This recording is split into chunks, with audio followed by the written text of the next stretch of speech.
Today is March 9th, 2017. My name is Martin Frank, and I am at the University of California, Davis, to interview John Horowitz for the Society's Living History program. Dr. Horowitz has been an APS member since 1973. His research program is centered on the neurobiology of the hippocampal networks, temperature regulation in cold-exposed mammals, and central nervous system memory mechanisms in hibernating mammalian species.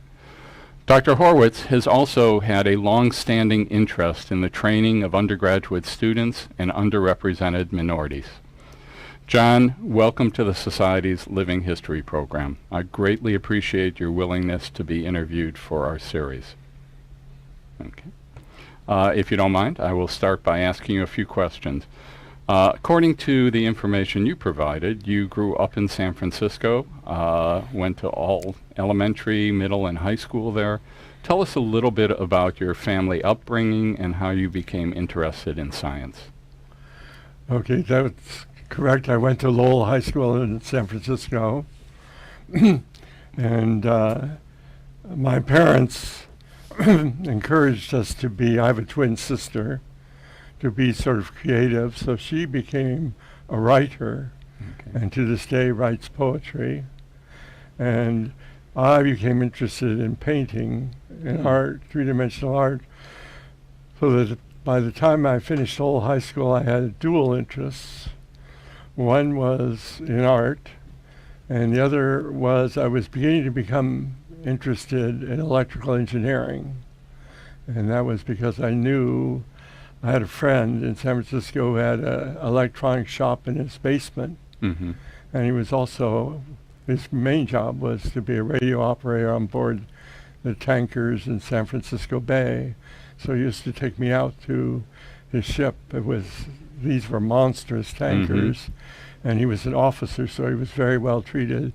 So I thought that would make an excellent career. To fulfill that dream, you ended up going to UC Berkeley to get your bachelor's and master's degree in electrical engineering. How did you happen to decide to just essentially go up the coast a little ways to Berkeley instead of going somewhere else? Well, from San Francisco, Lowell High School, there's that Bay Bridge, and on the other side is Berkeley.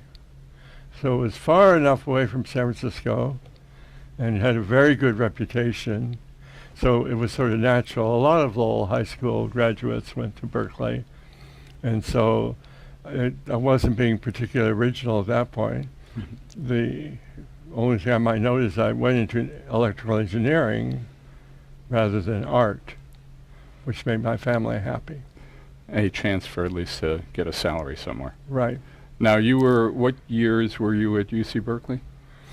Well, I was Early 60s? Early 60s up till about 69. And what was it like there at that period of time? And maybe as an engineer you didn't experience it. Well, I found Berkeley very nice. It had Campanile at the center of it, which as far as I was concerned was the center of the universe. And the courses I had Nobel Laureates teaching physics classes. I had mathematicians who were internationally known teaching math courses. And then I had engineering courses. So as far as I was concerned, it was a wonderful place to be. It was just pre-free speech movement era. But there was sort of somewhat of a radical tinge to the students because there was the ongoing draft. But in terms of an intellectual environment, it would be hard to match it. You got your master's degree, and then you spent a couple of years remaining at UC Berkeley as a research engineer. Can you tell us a little bit about that part of your career, how you happened to decide to take what I'll call a sabbatical? Okay. My sabbatical, first one, was after I graduated with a master's. My master's degree, I had designed a microwave tube, a glass microwave tube with a helix and a waveguide and a dual beam electron gun. And it was a fascinating three-dimensional problem. And I constructed it with the help of a really skilled mechanic and a glass blower. Mm-hmm. And it was the type of problem I loved because it was three-dimensional in nature, and it had to figure out all of the interacting parts, which goes back to when I wanted to be an artist. In fact, I was in a juried art show just after I graduated from high school, Okay. the San Francisco Open, and that was held in the Palace of Fine Arts. Are you familiar with that building? Yes, I am. It hadn't been refurbished yet. It was in the 1906 Mhm. earthquake. Right. San Francisco was destroyed by a fire and earthquake. And this building was built in 1950 for a World's Fair that San Francisco competed with New Orleans and with Washington, D.C., and they got the fair, and they built 15 buildings. And this one was designed by a famous architect, and it was constructed, and it held the first art festival. Mm-hmm. And it was made to be temporary. But people liked it so much, they tore down all the other buildings and left the Palace of Fine Arts. And by the time I was at the art exhibit, Right. it was decrepit. Mm-hmm. I mean, really decrepit. So on the first day of the exhibit, we all had all our paintings in neat little rows. And that evening it rained, and the roof leaked, and everybody was jockeying around their boards they had their paintings attached to.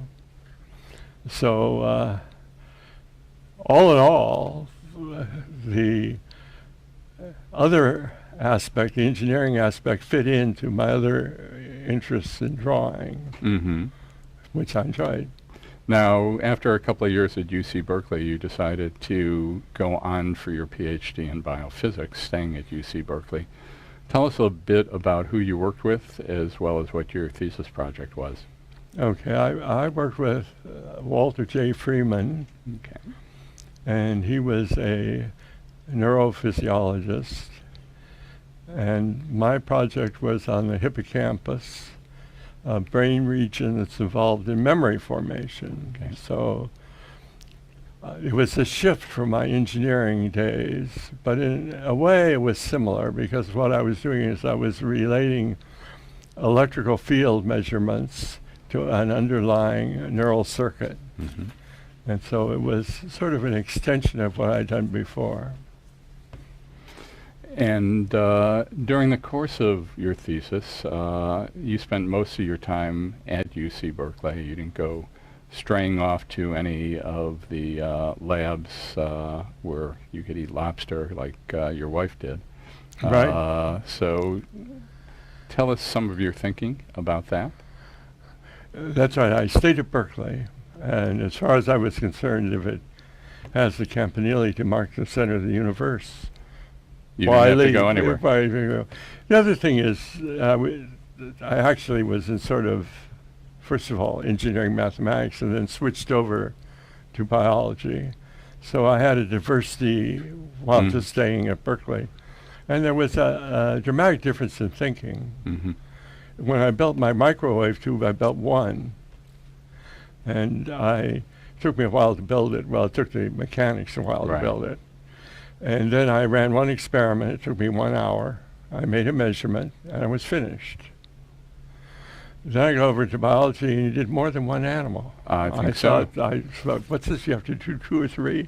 So there really, almost everything about it was different. And so I figured that I actually had a diverse range of interests and wouldn't have to wander around the country like my wife did. Right. You ended up, after you got your doctorate, going to UC Davis, coming here to this campus as an assistant professor. Clearly, if you reflect on opportunities today, young people go through multiple postdocs with the hope of landing an academic job. Tell us a little bit about the what I'll call the job market and how you happen to end up here at UC Davis. Yeah, well, that's something that certainly has changed. When I graduated, approximately half of our graduating class took a postdoc to broaden their experience. Of course, I figured I was pretty broad. Right. The other half, most of them went into academia, and it was very relaxed. I had no concerns about getting a job particularly, and they told me that a little bit east of Berkeley was some place called Davis, part of the University of California system. So I was gradually moving east from San Francisco. And so compared to today, we're interviewing for people in our department right now, and some of them had 2 postdocs. And they come in with a string of publications that is impressive. They'll have many publications. I came in with 0 because I took my thesis after I got the job, relaxed, wrote papers from it. So I published material for my PhD dissertation, but there wasn't any pressure. It was a different universe. We will come back to the question of young people today when we ask for some advice. But you came to UC Davis as an assistant professor. You've essentially spent your entire career here. To the best of my knowledge, you have never taken a sabbatical to go work elsewhere, have you? No. Okay. You moved up the ranks from assistant to associate to full. Indeed, you became chair of the Department of Physiology for 5 years. Tell us about your career projection and what went into your decisions to remain here in Davis. Clearly, it was missing something you wanted that you admired at UC Berkeley. I don't know if you've gotten something comparable built here yet. But tell us a little bit about your career progression. Okay. Berkeley was first class, and it had first class physiologists. It had people like Paula Timorous, Nello Pace, John Forte. You know John Forte. I knew John. I knew all 3 of those people. All 3. And they were very prominent people and very decisive people. And each of them had a very strong program. Well, Davis did too. There were people like Eugene Rankin when I first came here. There were people in Roy Curry. There was Irv Geschwin, who was the editor of endocrinology. And so Davis was also strong in physiology. You know the people at Davis too, I think. I do. You know everybody in physiology. I don't know everybody, but I'm doing this job for 31 years, so hopefully I know 1 or 2 of them. Yeah. So you agree with me, these are stellar scientists. And so there were differences. In Berkeley, everyone had their own little empire. And it was very separate. Departments were separate. Labs were separate, etc.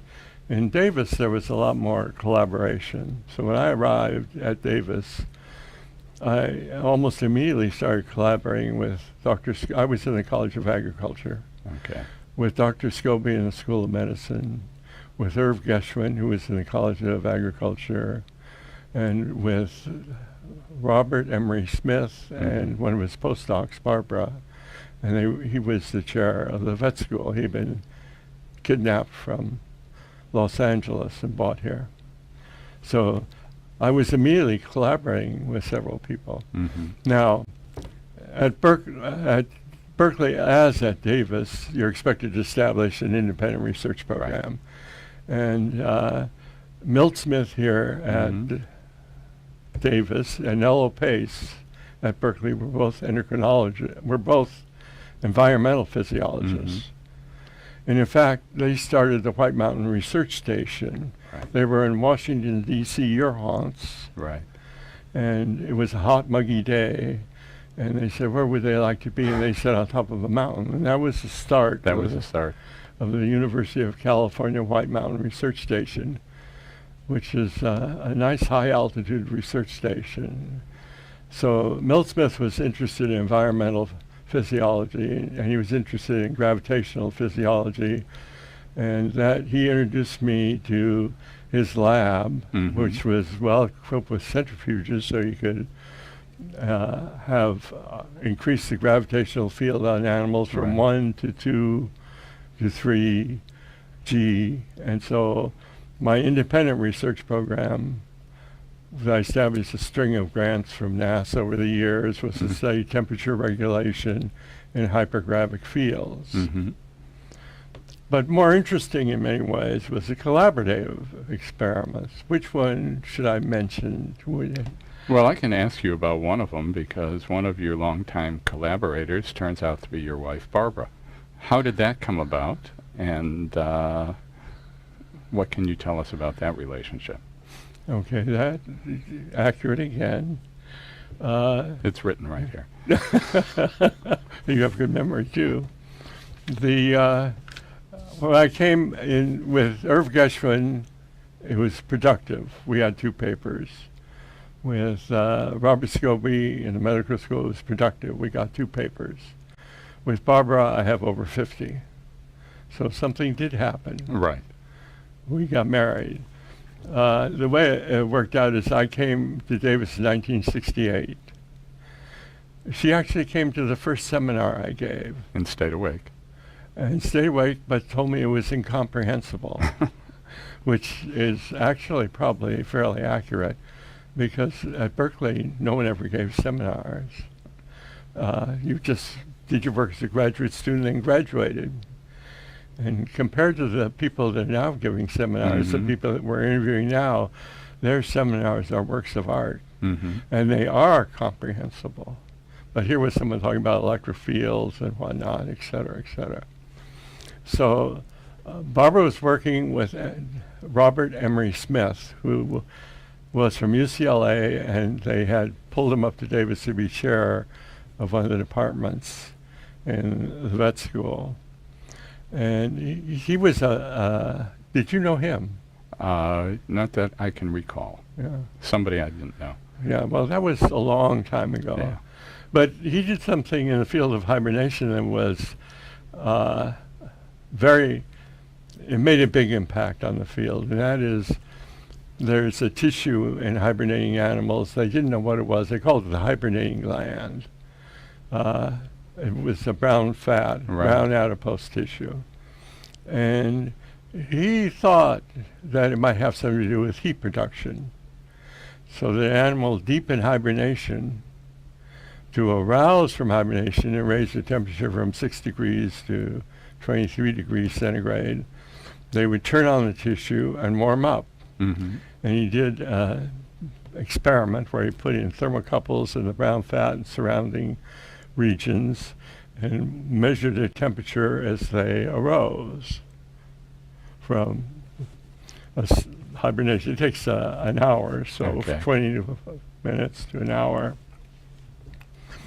And pretty well established that this tissue was warmer than surrounding tissues, which was in support of his theory that this is how the animal woke up, converting chemical energy to heat. Now, it was meeting a little bit of static, because some people were saying blood flow, blood flow, you got to worry about blood flow, et cetera, et cetera. So Barbara and Robert hatched this plan to directly stimulate the nerves to the tissue and see if you stimulated sympathetic nerves to the tissue, whether it would warm up. And they needed someone who knew about electrical stimulation.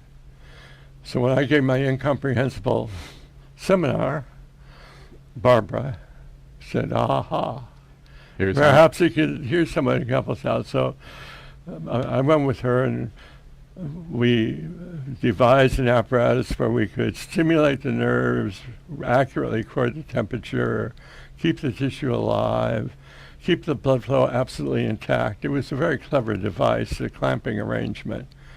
And in fact, the first paper we published together, it has a drawing. I like to draw. Okay. Three-dimensional, and it had a drawing of the clamping arrangement. And we showed you stimulate the nerves, the temperature does increase. We showed that if you norepinephrine was evolved, cyclic AMP, et cetera, and essentially resolved the issue.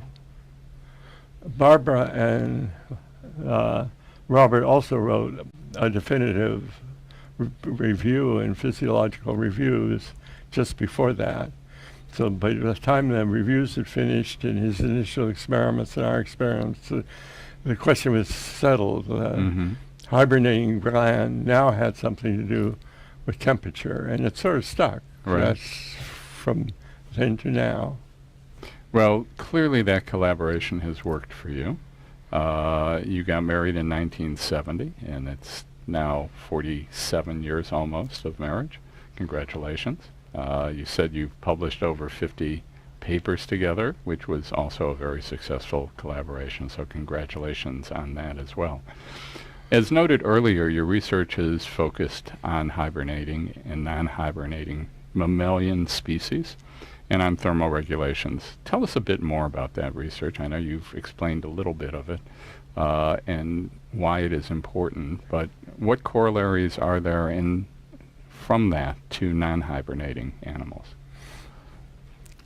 Okay. Hibernating animals, when they're awake and euthermic, are very much like non-hibernating animals. Right. Cats, dogs, rats, and that Hannah Carey has noted that, along with many others. But when an animal goes into deep hibernation, the changes can be very dramatic. And so the most recent paper we published that we presented just this last year at the International Hibernation Symposium was looking again at the hippocampus. You see, I never got far from San Francisco. I never got far from the hippocampus. The hippocampus is involved in memory formation when the animal is awake. Right. And so my early experiments in the lab when I got to Davis was to see if the cellular mechanisms that are thought to be very important in memory formation are in fact present in hibernating species.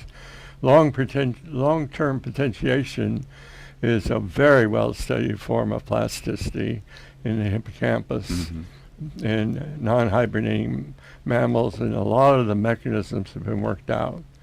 And so the early experiments were showing that hibernating animals that were euthermic, it worked fine. Right. There was no difference, which is consistent with Hannah Carey and other people's view of hibernating in awake, not behaving animals. Right.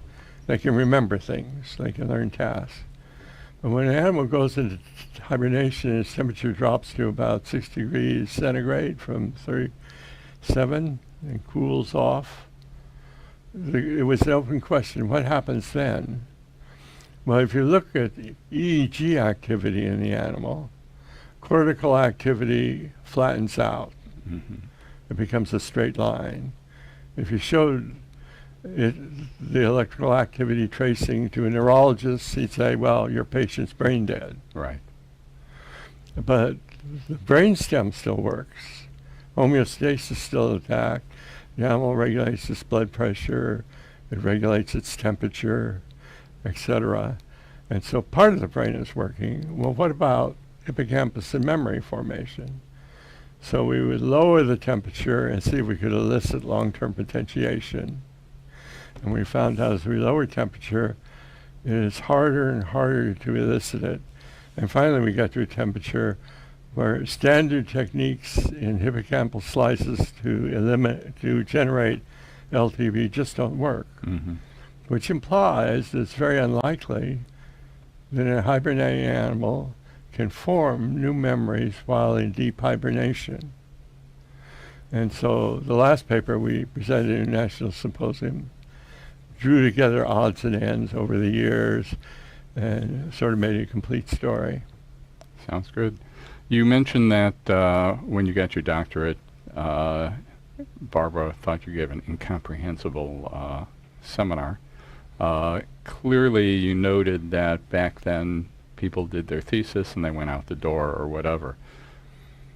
Clearly, science has changed. I don't know when the first scientific meeting or first APS meeting was that you attended, but can you reflect on scientific meetings then and scientific meetings today?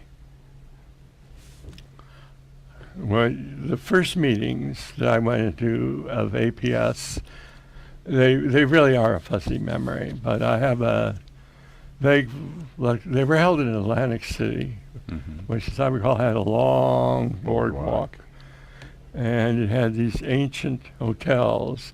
They were hotels that had seen better days.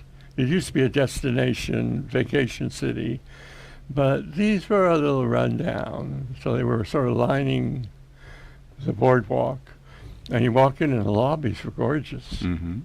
But you get up to the rooms, and the rooms were dilapidated. In fact, there was one room I was in, the wind was blowing, and it was blowing through the cracks by the window into the room. And the windows were closed. Right. And so my memory there is that there was good science. There were well-known people in the field with interesting ideas at the meeting itself. And then in the evenings we used to have long discussions, sometimes winding up in a hotel room. And it was consisted of graduate students as well as the faculty. And it was an exciting time, and I liked it. Yeah. Today, much of that same flavor carries over, but at that time there weren't undergraduates. Right. And they started, the APS began to recognize and support undergraduates, and so Barbara and I, working together, had a lab, and we encouraged undergraduates to start experiments of their own design and present their work at APS. And usually we got a couple of students that really sparkled. Right. So we had about a grouplet of 10 and 2 leaders.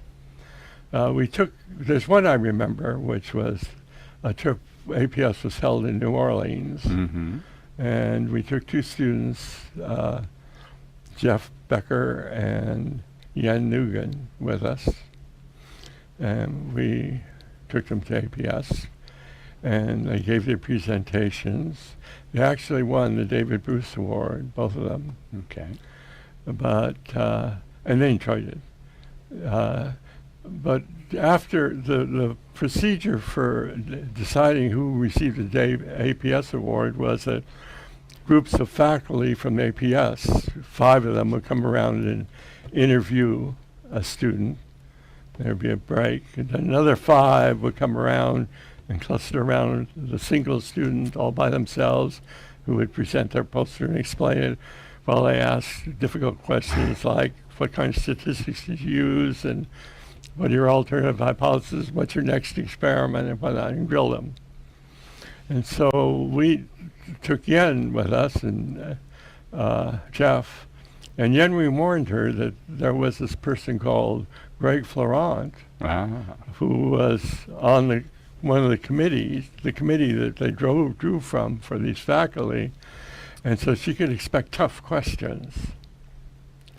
And so when the first 5 faculty came and grilled her, Greg wasn't there. And the second 5 faculty came and grilled her, he wasn't there, and she realized that he didn't see her presentation, so she was sitting there. And Melissa from APS, what was Melinda Lowy. Yeah, what was her official? She was at that point in time probably either my executive assistant or working as a higher education coordinator in education. Yeah. Probably a higher education coordinator. Well, she came by. Yen was sitting there after being grilled by these 2 people, and so she was asked, how did you enjoy the meeting?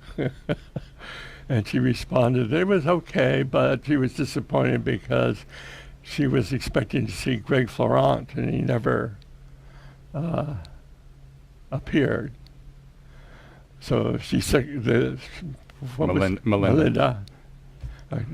I'll get that right yet. Melinda disappeared, vanished, and came back with Greg Florent in tow. And Greg listened to her while she presented her poster from one end to the other. And so she was very pleased. He asked her nice questions. In fact, he invited her to one of the comparative physiology dinners. Okay. So it was sort of the highlight. She also met Hannah Carey. Sure. And that was another highlight. So as an undergraduate, to meet two leading people in hibernation at the same meeting, and then they wandered around New Orleans. We wandered off to do Jackson Square and Bourbon Street and whatnot. When she came back to the lab, and Jeff also, they sparked up the whole lab. You know, they talked about it and what had happened and everything. So it sort of coasted along for the next year until there was the next APS meeting. So the big difference in meetings from the early days to now is that I think APS did a fantastic series of program changes to include undergraduates. And there really is something magical about presenting your first poster and interacting with people you've read about. We had Yen read Greg Florent's papers, so she actually knew the experiments, and his papers on temperature regulation of animals were non-trivial. Right. And she got it, she nailed it. John, thank you much for your comments about the society. I also want to personally thank you, and ultimately I'll thank Barbara for the financial bequest that you made to the society to help us fund undergraduate awards. I think it's endemic of your commitment to undergraduate education, and it's something that the society is pleased to continue to move forward as we go on in our existence. So thank you personally on that. As we close the interview, can you tell us what advice you would give to young people today interested in pursuing a career in science?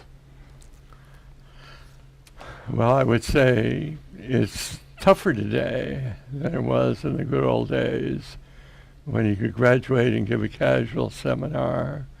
You didn't have to publish even your thesis and could sort of mine it for later papers. It's quite competitive, but I would say basically if you like basic science and find it really interesting, the trick is to persevere and keep pressing on. Thank you very much for your comments. Thank you for sitting for the Living History program. It has really been a pleasure for me to know you personally over the years, but to have the opportunity to sit down for 45 minutes and talk to you about your career, and I greatly appreciate it. Thank you, John. You're welcome.